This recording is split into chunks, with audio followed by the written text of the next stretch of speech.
Olá pessoal, voltamos aqui com nossos estudos referentes a processo do trabalho. Sou a Débora de Castro da Rocha, estou aqui acompanhando vocês já desde o início desse curso e agora nós vamos dar continuidade então com essa competência da Justiça do Trabalho, agora sob o aspecto territorial, tá? Então seria a competência territorial relativa.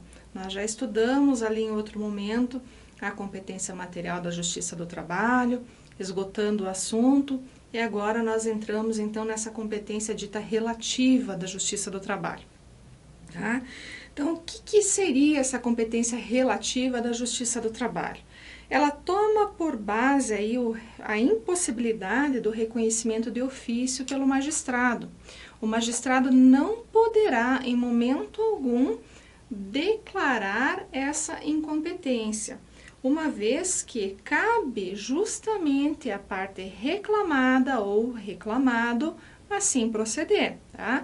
Porque o reclamante vai ajuizar a ação aí de acordo com os pressupostos constantes no artigo 651 da CLT, né, via de regra, e assim deve fazê-lo, e caberá, portanto, à parte reclamada, se não entender como sendo competente aquele foro, entrar aí, ingressar com a ação denominada aí de cessão de incompetência, para que então esta demanda passe então a ser dirimida pelo foro que seria o competente, tá? Então, o que nós temos que saber aqui neste caso específico é que só cabe, portanto, a parte reclamada proceder então aí o ingresso ou então a esse questionamento através da medida apropriada, que é a exceção de incompetência,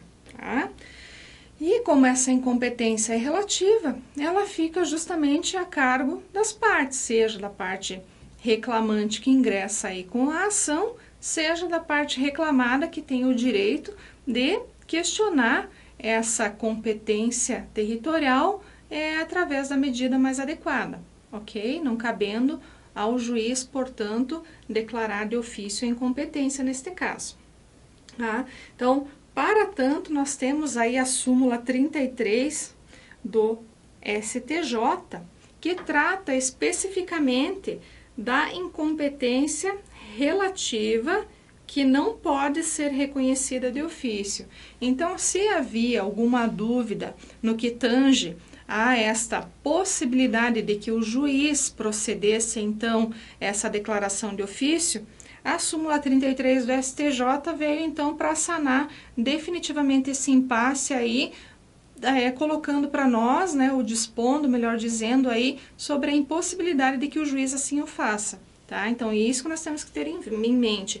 Como sempre, falo e repito nas minhas aulas, marquem isso, seja aí nos cadernos, seja em qualquer rascunho que estejam fazendo para poder alinhar as ideias, e depois também na sua CLT, enfim, no seu Vademecum, marquem aí todos os dispositivos legais que tratamos aqui, porque eles serão de suma importância para que vocês se recordem no momento da realização das provas aí, no que serão cobrados com certeza pelas bancas examinadoras. Então, sempre atentos aí, porque eu sempre falo, eu, por exemplo, tenho uma memória visual, eu preciso muito ver, então creio que isso seja muito importante para vocês, tá? Façam realmente essas marcações, porque eu quero realmente e acredito que vocês vão conseguir lograr êxito aí nas aprovações, tá? Nesses concursos todos, e vão realmente chegar a esse resultado que nós todos aqui da Cultive esperamos que vocês tenham, tá? Então, súmula 33 encerra o assunto, tá? Nesse sentido, não há mais dúvida. Então, o que acontece na eventualidade da parte reclamada não arguir essa incompetência? Qual é a decorrência lógica desse fato? Nós vamos ter aí a prorrogação de competência, ou seja, ainda que aquele território, aquela localidade, de fato não sejam os competentes para o julgamento, para o processamento e julgamento daquela demanda, ela vai acabar se tornando competente em virtude dessa prorrogação de competência, dada a inércia da parte reclamada de proceder aí com o ingresso da exceção de incompetência, que teria o condão de alterar essa distribuição, esse processamento dessa ação pelo local que estaria em tese errado, tá? Então, se não houver aí, se houver inércia da parte a quem cabe fazê-lo, haverá como efeito essa prorrogação de competência, tá? Então, o incompetente passa a ter a competência para julgar o processo. E claro, daí a parte reclamada vai ter que suportar todos os ônus decorrentes desse fato, porque normalmente daí vai estar um foro que lhe prejudica, distante, com dificuldade aí para promover a sua defesa, a sua produção de provas, enfim, é o ônus que ela vai ter que suportar em decorrência aí da sua atitude, da sua inércia ante a possibilidade que tinha de arguir a exceção de incompetência, tá? Quanto às questões territoriais de competência, estas estão todas dispostas no artigo 651 da CLT. Então, o artigo 651 da CLT vai nos dizer, vai nos esclarecer aí onde são os locais em que devem ser propostas estas demandas. Então, a gente vai ter que se ater especificamente aí nesse artigo, tá? Que realmente nos direciona para o local que realmente vai haver aí a solução, que deverá haver, né, melhor falando, a solução para esse conflito instaurado entre as partes. Tá? Então, vamos para o caput aí do artigo 651, que trata dessa competência no que tange a localidade onde o empregado, reclamante ou reclamado, prestar serviços ao empregador, tá? Então, assim, neste caso, a gente vai ter que ter em mente que o local dessa reclamação deverá ser onde o serviço foi prestado. Então, a gente vai obrigatoriamente estar adstrito ao local da prestação de serviço. Algumas pessoas, alguns doutrinadores, melhor falando, têm aí invocado a possibilidade de que o foro de eleição seja aquele que melhor condições, ou seja, o melhor local aí para essa ocorrência, tá? Mas a regra no nosso ordenamento jurídico, inclusive a resposta que vocês têm que dar quando forem questionados a respeito, é de que o foro competente, a localidade competente, é aquela onde o serviço foi prestado, tá? Não é o local que seja mais fácil, que dê mais condições para o reclamante, não, é o local da prestação de serviço, tá? Então, vamos sempre tomar cuidado em relação a isso. Atentem-se aí, então, para o caput do artigo 651, para que não haja nenhum tipo de dúvida aí para vocês, tá? Então, assim, como eu falei, de acordo aí com essa doutrina minoritária, mas minoritária mesmo, seria ou poderia haver aí a possibilidade de discussão em local aí que fosse mais favorável para esse reclamante. Todavia, essa é a doutrina minoritária. Como a gente sabe, em nossos casos, né, na Justiça do Trabalho, não só na Justiça do Trabalho, nós nos pautamos sempre no que diz a doutrina majoritária, que nesse caso dispõe que deve ser sempre no local da prestação de serviço, tá? Agora, quando eu estiver diante de uma situação em que esse prestador de serviço, esse empregado, esse trabalhador tiver sido contratado por determinada empresa X e prestar serviços em várias localidades, o último local vai ser o competente, ou vai ser o local em que eu vou ter que ajuizar o meu processo, distribuir a minha demanda, tá? Então, a despeito deste reclamante ter prestado serviços em várias localidades, eu tenho que ter em mente que a competente para que possa realmente aí processar e julgar esse processo será a localidade em que ele prestou os serviços por último. Então, vamos ter sempre essa situação, que ocorre sempre em casos aí de transferências, né? O empregado ele é transferido para um determinado lugar, daqui a pouco há uma necessidade de remanejamento, ele é transferido para uma outra cidade, né? Vai do Rio de Janeiro, daqui a pouco está em São Paulo, daqui a pouco vai para Curitiba. Então, a gente verificando estas situações, realmente vamos nos ater à ideia, que é o foco aí do nosso estudo, que neste caso o último local seria aí realmente o que deveria dirimir aí esse conflito, ou seja, a ação deveria ser distribuída nesse último local de prestação de serviço, tá? Então vamos sempre prestar bastante atenção nesse caso, tá? Agora, quanto ao parágrafo 1º do artigo 651, a gente trata ali de agente ou viajante comercial. O agente ou viajante comercial sabe, né? O trabalho dele é justamente circular, viajar, para poder aí fazer o seu trabalho, né? Então, nesse caso, qual seria o local competente para distribuição desta medida, desta reclamatória trabalhista? Então, vai ter que ser aí da junta da localidade em que a empresa tem agência ou filial, tá? E a esta o empregado esteja subordinado e na falta, será competente a junta da localização em que o empregado tenha domicílio ou a localidade mais próxima. Essa questão é bem importante, porque nós não temos a possibilidade, por exemplo, de já num primeiro momento, escolhermos aí o domicílio do reclamante para o ajuizamento dessa ação.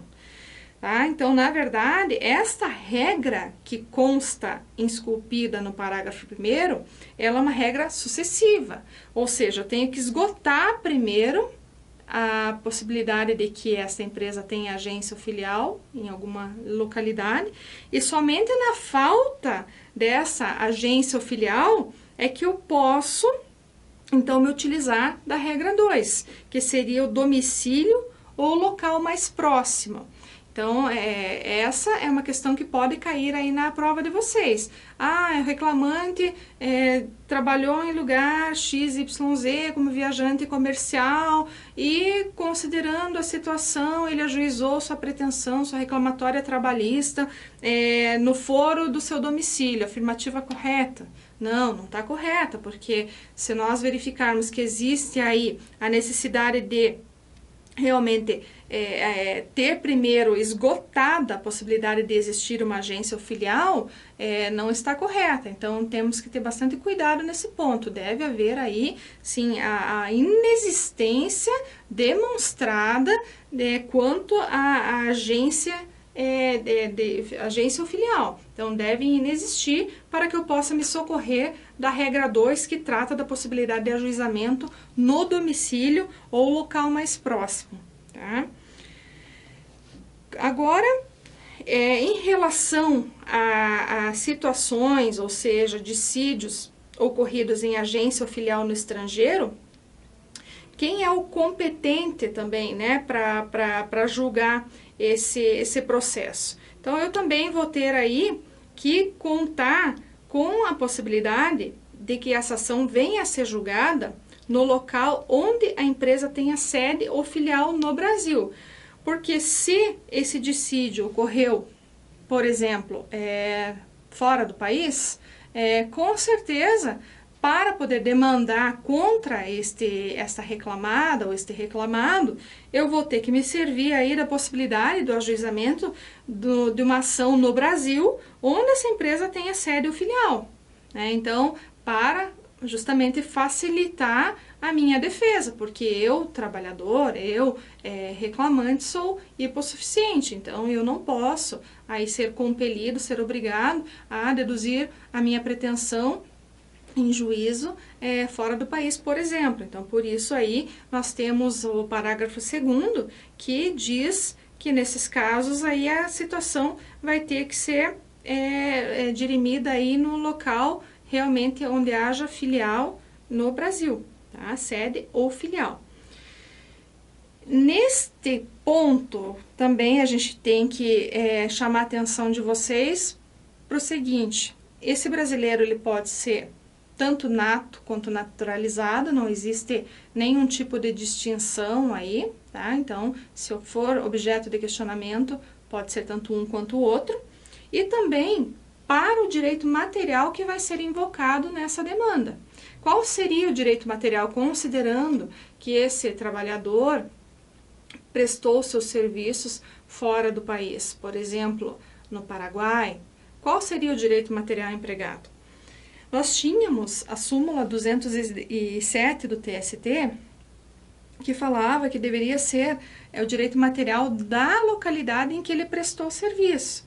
Ora, considerando que onde ele prestou serviços, a localidade é uma localidade estrangeira, o direito material pode ser muito diferente daquele que nós realmente temos dentro do nosso ordenamento jurídico. E considerando também que ele é brasileiro, ele tem todo o direito de deduzir a sua pretensão de acordo com as regras que melhor lhe favorecem. Então, ele não pode ficar adstrito a uma situação que, de repente, venha na contramão do seu direito. Até porque, se já justamente está prestando fora, e nós sabemos qual é a realidade econômica de vários países aí, sabemos muito bem que muitas empresas acabam justamente se servindo desses expedientes, colocando essas grandes corporações fora dos países, justamente pela facilitação, pela flexibilização da legislação trabalhista. E nesse ponto que nós temos que nos atentar, e até por conta disso também que houve o cancelamento dessa súmula, porque não seria nada razoável que esse trabalhador ficasse aí realmente condicionado à observância apenas daquela legislação do local onde ele prestou serviço. Portanto, hoje nós utilizamos aí como base para essas demandas o que dispõe o artigo 651, parágrafo 2º, que orienta no sentido de que pode ser a brasileira, como também pode ser a estrangeira, ou seja, ele tem a liberdade de escolher qual é a norma que vai melhor atender seu direito. Se for a estrangeira, ótimo, mas se for a brasileira, também tudo bem, ele que vai escolher, ele tem a liberdade para escolher qual é o direito material que ele vai empregar no seu caso concreto, tá? Então, essa é a orientação aí que eu tenho para passar para vocês, super importante aí, para que vocês marquem realmente e que a gente não tenha dúvida aí na hora de responder às provas. Agora, quando se tratar de empregador que promova a realização de atividades fora do lugar do contrato de trabalho, é assegurado ao empregado apresentar reclamação no foro da celebração do contrato ou no da prestação dos respectivos serviços. Isso é o que dispõe para nós o parágrafo 3º aí do artigo 651. Por quê? Aí a gente entra numa questão bastante comum, inclusive citada aí por várias pessoas, que é o circo, né? A pessoa que trabalha no circo, ele realmente, uma hora ele está aqui, daqui a pouco ele está lá, né? O contrato de trabalho dele foi celebrado numa cidade X e de repente ele já nem está mais lá. Então, quer dizer, qual seria o foro competente para ele poder realmente demandar em juízo? Nessa situação, ele pode tanto se servir aí tanto do local da celebração do contrato, como naquele em que ele efetivamente está prestando serviço. Tá? A lei já buscou essa flexibilização para que ele pudesse então exercer seu direito e não ficar aí com essa dificuldade, até por ser uma pessoa que não tem local fixo de prestação de serviço e não sabe se eventualmente se ajuizar uma ação agora perante, por exemplo, a comarca de Curitiba, se daqui a 2 meses, quando efetivamente houver aí a distribuição e for designada a sua audiência inicial, ele estará aqui. Então, ele vai ter que ter aí uma flexibilidade até diante de eventual mudança dele para poder escolher essa situação, ou se de repente ele vai mudar para uma outra localidade, poder estar aí à vontade para escolher onde melhor ele vai poder fazer aí, deduzir a sua pretensão, ok? Então, essa questão do circo aí é clássica, né? Todos sempre falam, usam como exemplo, porque realmente eu acho que é o que mais marca, é o que a gente consegue realmente relacionar com o que está disposto no artigo de lei, tá? Já neste ponto, tratando aí da competência relativa, é importante a gente dizer para vocês que não há de se falar no processo do trabalho de possibilidade de eleição de foro, porque nestes casos, com certeza, haveria aí alguma dificuldade eventualmente imposta ao obreiro, porque ele, via de regra, é a parte hipossuficiente da relação jurídica entabulada. Então, assim como ocorre já até, inclusive, podemos usar como exemplo aquilo que ocorre dentro ali do Código de Defesa do Consumidor, inclusive foi tutelado, essa questão da impossibilidade aí, justamente de eleição de foro para que não haja um prejuízo para o trabalhador, porque se fosse possível essa eleição prévia do foro, com certeza o trabalhador teria problemas aí para a efetivação dos seus direitos, porque, claro, se uma empresa, por exemplo, tem lá sua sede em São Paulo, ou sua matriz, a depender da situação, pode eventualmente fazer constar que seja então o foro de eleição da cidade de São Paulo e o obreiro more, por exemplo, no interior do Paraná ou em alguma cidade distante, naturalmente vai ter uma dificuldade para poder aí postular seus direitos. Por isso que não há essa possibilidade dentro da justiça da justiça do trabalho, do processo do trabalho, de que as partes possam eleger esse foro pela presunção do CDC, que daí traz aí para o direito do trabalho essa experiência, tá? E essa impossibilidade. Uma questão que é muito importante e que pode confundir na hora da prova, até pelos critérios aí de distribuição de competência, é a questão do valor da causa.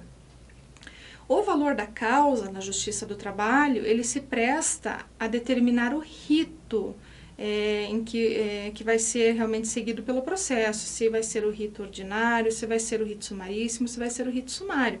Tá? Ele não tem necessariamente aí, ele não se presta necessariamente a ser equiparado a um critério de competência, tá, pessoal? Então, isso é bem importante que vocês saibam. A gente tem aí o valor da Justiça do Trabalho realmente para que nós possamos entender e saber qual vai ser o rito utilizado nesse processo. Tá? Inclusive, que já adentrando aí esse aspecto, são 3 que nós conhecemos aí, que são rito sumário, rito sumaríssimo e rito ordinário. O rito sumário, ele contempla aí o valor de até 2 salários mínimos.